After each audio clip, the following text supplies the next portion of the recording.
Hi, this is Chris Lopez with Alamosa's Citizen. This is Adams State football with Coach Levi Gallas, presented by RG Bank. Coach, it's football season. How you feeling? And you know what? Anytime you start getting into the fall, you sense that football season's here. And that's kind of what it's been. You've got the cool mornings in the Alamosa Valley right now, and you just can sense the energy starting to build as, you know, the pads are starting to be put on, you're starting to get out there, the whistles are being blown, and you can just sense that, you know, we're moving in the right direction, and that's week one. We're about 8 days out from the Grizzlies opening on the season. They got Western New Mexico in Silver City. Over the next week to 8 days, Coach, what's the focus? How do you get your team, how do you get Adams State ready to enter the season? I think we still got to focus on us. It's all about us this season. We got to focus on the finer details of, you know, making sure that we're aligned correctly. We understand our assignments. And most importantly, we start to bond as a team, because we know this game is always meant to be a team game. And so we need to focus on, you know, what it is about us that's more important than anybody else. Your first year head coach, Adams State Grizzlies, going into this year as a first-year head coach, how did you start? How did you get it going to where you are now? We're a week out, but you've been busy since you started. Oh, yeah. You're starting a whole new program, really. Yeah, it was, you know, I had to look at it from an alumni's perspective. How did I want to make sure that my footprint matched those that played with me or played before me or even played after me? Because I think what's unique about Adams State is we are who we are, and with that, we produce great teams. We're a little bit grittier. You know, we have the sense of being able to play in any style of weather. And so when we started to hit the ground, we wanted to make sure that the roster that we had at the time matched that. But then the guys that we went out and started to recruit knew what they were getting into, that we were going to be different. We weren't going to be the old Adams State of previous years. We were going to be the new branded version that we know works in this valley and works in this area. You know, I went to your green-white scrimmage a few days ago. What were your takeaways from that green-white scrimmage, first time on the field that way? What were your thoughts, impressions about the team as you went through that? Yeah, my first impression was, okay, we walked away with no injuries. That's a good sign. But then at the same time, I knew we still had things to work on. You know, it was probably our first time as a team, as a program, to be in front of people. You know, I was very pleased that we had a good amount of fans come out and see what we were all about this year. And with that comes pressure. You know, you're used to having practice in a situation where there's maybe not a lot of audience, there's not a lot of eyes, just the coaches and maybe the video camera, right? But to have that amount of people come out, I think our kids felt that a little bit, and so they were eager to try to perform. And maybe sometimes that's where mistakes happen. They get so wrapped up in this idea, I need to go out and make plays, rather than just focusing on the details, the finer pieces to college football, and being able to just go out and do their job. You know, I'm going to be honest with you, Coach, because, again, I watched some of that, and I've been to a couple of practices, and something you said earlier resonated with me, and that is the Grizzlies have to be scrappy. And my takeaway so far is the old saying, it's not the size of the dog in the fight, it's the fight, it's the size of the fight in the dog. Yes. And Adams State is gonna be that type of team, because you're not a big team. No. You are not a big football team size-wise. Not yet. But you, so you gotta fight differently, right? You gotta execute, be in position, right angles. Football's not necessarily the biggest team. It's the team that executes, right? 100%. Yeah, I can't agree with you more in that style of football. And that's who we are right now. You know, we're going into this to fight. We're going to go pick a fight every week. And we don't care who we're going to go up against. And to me, that's the sense of what it was like when I was a player here. That's the sense of this valley. You know, we're scrappy people.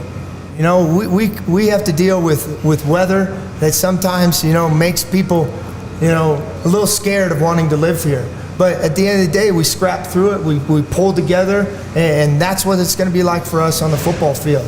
It's not the size that matters. It's more to it, and that's what we're trying to preach to our guys right now. I was also impressed by the number of people that were in the stands at the green-white game. I mean, you actually had people watching the scrimmage, and it wasn't just students. So I don't know. I'm going to take away that there must have been some parents there. There must have been, because I know that's been a focus of yours. Yeah, I think a big focus for us this year is just being reconnected with this community. Our slogan is "We Us Are," and that us, it's going to take all of us. It's not just the players, it's not just the coaches, it's this town, it's this community, it's even extending into the academic side of the world. It's going to take all of us to do this, and I think when doing that, you start to create ownership into this program, not just from a player's perspective, but now as a community's perspective. The more people that we can help feel involved in this is how we get this thing rolling. Yeah, looking forward to all of this starting. You have next to you Coach Kaiser, your assistant head coach, offensive coordinator. We're going to visit with him, but before we do, I want to give a little bit of a shout out to RG Bank. RG Bank is the proud presenting sponsor of Adams State football with Coach Levi Gallas. The Grizzlies put a game plan together to be successful on the football field, and you need a game plan for your finances to help find success. Visit RG Bank in Alamosa, Pagosa Springs, or Monte Vista and let them help you with a plan for your deposits or loans for you personally, for your business, or for your farm and ranch. RG Bank, your future begins today. Member FDIC, equal housing lender. RG Bank says go Grizzlies. Grizzlies on 3, Coach. Grizzlies on 3? On me? Yeah. 1, 2, 3. Grizzlies. You got something else to say? Yeah, if you don't mind. I also want to pipe in. There, this sense of community, there's ways in which people out there can be involved. And I think one of the better ways that we have set up here at Adams State is our Grizzly Club. There's no better way to be an Adams State football or all Grizzlies supporter than joining our Adams State Grizzlies Club. Do it today. In order to do it, or the best way to, is contact Caitlin Smith, our AD. Her phone number is 719-587-7401, or send her an email at ksmith@adams.edu. Again, this doesn't just go to the football team. This goes to all Adams State athletics, and every dollar that you guys help produce goes straight to the athletes. And RG Bank is a big sponsor, promoter also of the Grizzly Club. We even have Sean Davis here. He's the president of RG Bank. Mark Lounsbury, a board member with RG Bank, is here. And all of this is to start a new era for Adams State Grizzly football. A new era under Coach Gallas, a new era under Coach Kaiser, a new era with the Grizzlies as a whole. Right. Exciting. It is. It's an exciting time right now for Adams State football in general, and just, again, taking this thing in the right direction. That's what we're really wanting to do. I've talked to multiple people. I was talking to them today just about the sense of when I've been at other institutions, it was still fun because I was a college football coach, but it was a job. Here, it's way different.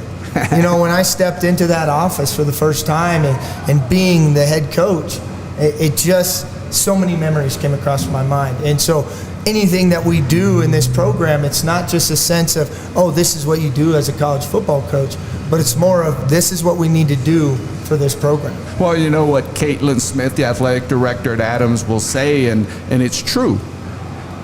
Sports can be the front porch of the university, and what I say about that, Coach, is if that school, if that team is producing. So Right. If you turn out a good football team, you're going to turn out more people for Adams State as a whole, not just for Grizzly football. Absolutely. And you can see just in our history, dating back from the 80s to even when we had our 8-3 season in our Division II era, enrollment was up. People want to be a part of winning. Yeah. They want to be associated. They want to go to a school in which they see that success happening on the field because they want to be a part of it. And that's our sense too as well. We want to be the doorstep. We want to be the front porch. And in order to do so, we got to do our part as a football program.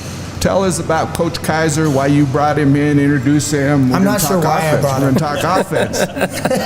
You were together at West Texas A&M. Yeah, but our history goes even further back than that. So when I got my first job as a college football coach at Eastern New Mexico, Coach Kaiser was one of our wide receivers. He was actually going into his final season as a senior, and we were lucky because right when that season got done, he chose to jump on just as a student assistant. We're talking unpaid, just trying to absorb as much knowledge as possible. And he was kind of a pest at sometimes, to be honest. But the guy never gave up. He went on to not help us in that next immediate fall because he had to go do his student teaching and was a high school football coach. But that next spring, boom, he was back on staff. So I've been privileged enough to know him in these last 14 years, from not only as a player, but then as a graduate assistant to an assistant coach to an offensive coordinator. And we were lucky enough as two individuals to be able to be paired back up at West Texas A&M. And in getting this job, I was able to pick his ear and say, hey, you want to do something fun? You want to do something special? And luckily enough, I bought him a coat and said, hey, come with me. So, no, we as a program are super excited to have him on staff. He brings an energy that's probably unmatched in the coaching world to our offensive units, not only just specifically the quarterbacks, because that's what he's coaching, but he dips his hands in all those other position groups and just making sure that we're doing what we need to get prepared for this first game. So what kind of offense will we see from the Grizzlies, Coach Kaiser, Coach Gallas? What are you two about when it comes to offense? Yeah, it's gonna be the spread presentation, very similar to what we had at West Texas A&M. We're gonna commit to running the football, though. That's the one thing that I've always done in my career that has shown the most success, is committing to running the football. Down in the valley, we have some of these big boys. Right down the road, we have Alex Felix from Monte Vista High School. He's arguably our biggest O-lineman. He wants to get downhill and get off the football, and that's what I think running the football does, is allow you to kind of impose your will on other teams. And that's what we're going to do, is we're going to try to lean on people, take play action shots, but we still need to make them cover 53 1/3 across the field. And that's also getting the ball to our guys in space. I think we brought some guys in, and there's some guys that are here right now that can do that. But the first and foremost thing that we're going to do is we're going to commit to running the football, take deep shots after that. I'd like to incorporate some up-tempo, very similar again to West Texas, but we also have to adjust to what we have right now. And sometimes that might be shortening the game, and that's okay. We understand that, but you're going to see a different look for sure from last year's offense to this year's, and I think it's going to be exciting, and it's going to be beneficial to this football team. What was your takeaway from the green-white scrimmage? What were you seeing? Where are you in that development with the week out? Yeah, very similar to what Coach Gallas said. It's the first time we had people in front of us, so I think that kind of got to us early on. I think we had a couple 3-and-outs that you can't have, especially when the situation we were backed up. We're trying to get some breathing room, and a lot of it was mental errors and fumbled snap, and I think those are the jitters. But it's good to get them out now instead of next Saturday, But that was the biggest thing. But the thing I've been really pleased with is our effort. Our physicality has gotten better, Nice. and I think the overall buy-in to what we're doing is going up. And I think once we see dividends on Saturdays, that's when it's going to go through the roof. Yep. Coach, what about you, between you and Coach Kaiser? How do you two communicate? I know you're a defensive specialist. He's an offense. How does that brain work? How does the brain trust? He's an assistant head coach for you. You gave him the title of assistant head coach, so you must really like him. Somebody had to have it, I guess. No, that's a great question. And I think the good staffs that I've been associated with, there is no split or division in the office. To me, to have a great offense, to have a great defense, you've got to see it from the other's perspective. And so there's multiple times, even just in the last week, to the summer, to the spring, that me and him will sit down and say, hey, what do you think about this? How would it change what you're trying to do? Versus, what if I line up in this? What would it do to your checks and adjustments? And so having that style of communication in the office is so important, because I think it gets a better perspective. Too many times you can be in there on a whiteboard and it looks great to you, and then some GA walks in and goes, what's that guy doing? and then boom, you have to revision, you have to get back up on the board and talk about it a little bit more in depth. But to have that style of relationship between me and Coach Kaiser, heck, we were living together for the first 4 months of being here. So we would, chalk it up in the office, and then all of a sudden, we're in the kitchen still talking about it. So I think that's important. I think that's what gives us a little bit of an edge, that our styles match in the sense of what we're trying to do offensively and defensively, but they also give the other one the edge in being better prepared for a potential unit or a potential program that you're going to see here in the future. As a first-year head coach, you're on the sidelines, you're a defensive specialist. What do you think your instincts will be when you see something offensively that you want to communicate about or you want to express to Coach Kaiser? Because you're in that head coaching role now. You're not just the coordinator, right? You're the head coach. You get both sides of the football. How does that seem to you right now? Well, I think that's where the preparation before the game really comes out. And having good conversations with your offensive unit, we need to be making sure that we're practicing stuff that we want to do on game day. If we're practicing outlandish hook and ladders for 5 minutes and we don't see it in the game, then we've got a problem. We've got to prepare our kids to be ready for those type of situations. I think on game day, we had a unique situation where we got kind of that opportunity this last year to be able to speak freely offensively and defensively, and that's where you have to have a lot of trust. You got to have the trust in that unit, in those coaches, and what they're trying to accomplish. And sometimes I might see something finicky. I don't need to just jump his case and say, hey, why are we doing this? It needs to be more of the case of, all right, what's important right now? Is that something that we practice? Okay, let's continue to pursue forward. Because mistakes are going to happen. Yeah. Problems are going to happen. You're going to need to make an adjustments, and so you have to have that open line of communication from the head coach to the offensive coordinator, and just making sure everybody's on the same page. And the nice thing too is, this is 14 years in the making. Like, we've had constant communication over almost every day, probably. And so this communication has been in the works. And like Coach Gallas said last year, we got a taste of it, and it's nothing right now. Like, if he has an issue, he comes to me and we get it fixed. And the communication honestly has been years in the making. So it's not just our first, and it might be his first year, but for us, kind of as a unit, as far as head coach, defense coordinator, offense coordinator, like, this has been in the works for a while. So it's been seamless. It's been easy. Give us a bit more sense, Coach Kaiser, on the offensive side in terms of what are you looking at the quarterback position. You talked about the running game, really important for you to be able to run the football. Who do you have in the backfield there? Give us a little bit of sense of the players so far, what you're seeing, who's rising at this point. Yeah, so right now we have 3 quarterbacks that are really battling it out. There's one freshman who's doing a really good job from here in Colorado. He's doing an awesome job, and they're battling right now.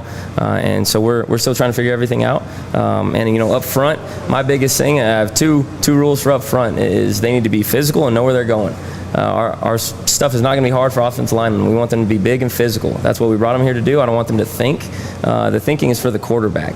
And a lot of our stuff is going to be quarterback based, but there's 3 of those guys still fighting it out. But that's what you're going to see up front, is hopefully guys that are just being physical, nasty, and getting off the football. Running back wise, we have probably 4 or 5 guys right now that are going to roll. And we'll probably play some 2-back sets out there, and just let those guys go. Receiver wise, I think that there's 3 or 4 right now that can go, and really confident in their abilities. And again, kind of with what we're going to be doing, it's going to really fit their style. But yeah, that's kind of what we're going to see. When we look at Adams State for the first time, they're on the field. How many of those players are new to the program? Talk about that roster that you put together in your first year, because you walk in, right, as new coach, no recruiting, you got to get to work. Talk about the roster you were able to put together. Yeah, so when we first got here, we were probably about 60 in terms of the numbers going into the spring. With some discipline and detail and those type of dynamics within the spring, we ended with 48. And felt really good about those 48 because they had bought in to the new way. They bought into what we were really focusing on, which was our standards. With that, in the recruiting sense of the world, we knew we needed to get back into the state. And so we were able to go get about 43 high school Colorado players, sprinkled in a couple out of state, but majority was high school Colorado players. And then along with it, we knew we had to go fill in some depth. And so we were able to sprinkle in about 20, 25 transfers to also assist with this. So our numbers are sitting right now about 115 in total roster numbers, which allows us to be, a lot more depth. You talk about rotations and making sure that you're getting adequate work in practice, but also you're not just gassing the number one team. And so that's really helped us kind of, again, move forward in that we can better prepare maybe some of the younger guys and getting them some reps here and there, but also allowing them to grow as human beings, as male athletes, and getting better suited for the college game. Coach Kaiser, when you think of this next week, going one more week to prep, what's your focus for your side, for the offensive side, as you go into your last week before you launch the season August 30th? I want our guys to play confident. I mean, that was the one thing that I felt was the common denominator in last year's team, was it just seemed unsure, not really sure where they were going, and not being as physical. And I think all that will come together if we can just simplify it for them, give them some confidence going into week one, play fast, play physical. I mean, we'll be okay. So that's probably our number one thing. We just talked to the staff yesterday. I mean, we're going to simplify even more than what we are, just so our guys can play with confidence and go out there and not have to think and just execute, kind of like we talked earlier. But that's going to be our number one thing right now, is just getting that confidence. Yeah. Well, you got about a week to go, Coach. Is there a difference preparing a team to open a season on the road, in this case Silver City, New Mexico, versus opening your season at home? Is there a difference there? How do you handle that? Well, number one, the NCAA only allows you, as well as our conference, to travel so many. So there needs to be that beginning stage of having some conversations on, you're on the bus, you might not be on the bus, you're on the fringe. I think that's kind of the start of that sequence. And then just traveling. We're talking about not only preparing ourselves to go out and go to battle against an opponent, but then how do we get on a bus and do that? What's that organization look like? What does it mean to have a walkthrough on a different field? Those type of things start to play in your mind. And so you need to prepare your athletes for that, and having conversations of what it's like traveling, because that's a whole different sequence in itself. You're not sleeping in your own bed. How are you getting rested? How are you getting prepared for those type of atmospheres? How many players do you anticipate taking on the road? How many will you take on that bus this first trip? Yeah, so our MAC has us slated at 66. So we can bring 66 players suited, ready to go, and then you add in the coaches and the training staff and the bus drivers and filmers and all that kind of good stuff. So you get in a higher number, but players itself were allowed to travel 66. Give us some other details in terms of the assistant head coach role that you gave Coach Kaiser a title to. What does that entail, Coach? I'm going to guess that means you got to get that bus ready and you got to get that team going. No, I didn't put travel coordinator on him. That's slated for somebody else. But no, with an assistant head coaching position, I find it most importantly that individual primarily deals with our academics. Again, we're here to get them degrees. Our number one goal in our program is to graduate our athletes. And so in doing so, number one job for an assistant head coach is, hey, let's make sure we're doing what we need to in that academic setting. And already he's done a fabulous job. I'm not going to share numbers, but our GPA from where it was to where it's now, we've risen it by 0.48. We're talking a half a credit. And to be able to have a big group of guys do that, that's a lot of it because of what he's already instilled in them and putting him into that routine of what classroom management really means, and making sure that we're walking around checking classes. We're in study hall, making sure that they're doing what they're supposed to, as well as constantly doing grade checks and set the tone Mondays and things in which I've done in my previous institutions and I've seen work. And so Coach Kaiser's done a great job with that, and I think that's probably being the assistant head coach, to me, that's a big task.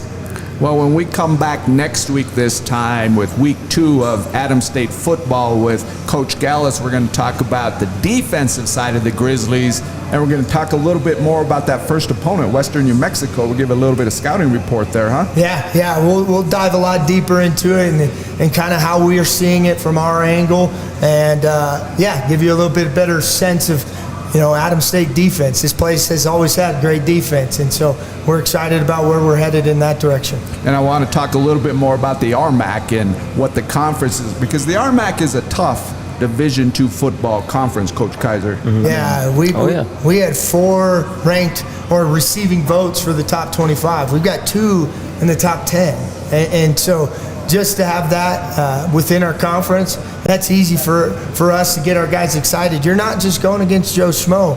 You're going against some of the best in the nation. Well, and West Texas A&M was no slouch where the 2 of you came from. How do you compare the conference you were in, West Texas A&M was in, compared to the RMAC where you will be week in, week out in that division? Yeah, I think it's very comparable now. And having the conversation maybe 10, 15 years ago, I would have probably given the hat to the Lone Star, just being that they had teams in the semifinals and things of that. But now it's changed. It really has changed. You talk about Mines, you talk about Western, you talk about Pueblo, and then you talk about some of those historical programs that seem to be good year in, year out in Mesa and Chadron, and you got new coaching staff down in Highlands, New Mexico Highlands, and a new alma mater coach down at Fort Lewis. And, as a whole, the whole product of the RMAC football has been risen and has gone up, way up from even my day as a player. Yeah, looking forward to the start of the football season. The Grizzlies will kick it off in Silver City, New Mexico on the 30th, Saturday, August 30th. This has been week 1 of Adams State football with Coach Gallas. We'll be back next Thursday. We want to give a shout out to our guy Owen Woods for getting this together here and getting us going here on our live stream, our new podcast with Coach Gallas. We want to thank again RG Bank for stepping forward as our presenting sponsor. And we want to give a shout out to San Luis Valley Brewing Company and Scott and Angie Graber for hosting the Adams State football show with Coach Gallas here downtown Alamosa. We'll see you next Thursday, Coach. Yeah, go Grizz. Here we go. Thank you. Thanks for having us. Hey. Yeah, thank you. It smells good right now. Yeah. You guys pulled it off. We did it. Yeah.